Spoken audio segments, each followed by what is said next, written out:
ल आन्टी यसपालि भोट केमा हो? ड्वाङमा हो। पार्टी चाहिँ कुन चाहिँ पार्टी हो त? पार्टी चाहिँ जसले जित्छ त्यही पार्टी हो। जसले जित्छ त्यही पार्टी हो। तपाईँ चाहिँ केमा हाल्ने त? म चाहिँ ढुङ्गामा छु। तपाईँ ढुङ्गामा हाल्ने हो? भन्न नमिल्ने हो त? भन्न नमिल्ने ल यसपालि अब घाम ताप्ने हो कि रुख रोप्ने हो कि घन्टी बजाउने हो कि? काम पनि ताप सबभन्दा साक्षात् भगवान् श्रीनारायण हो।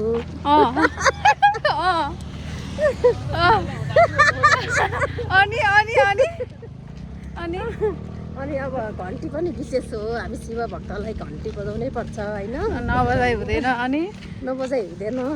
अनि रुखको बारेमा अब रुख पनि फल दिन्छन्, शीतल दिन्छन् होइन। अब विचार गर्नुपर्छ। त्यहाँ गएपछि यसमा हालौँ कि उसमा हालौँ हो? ल ल धन्यवाद।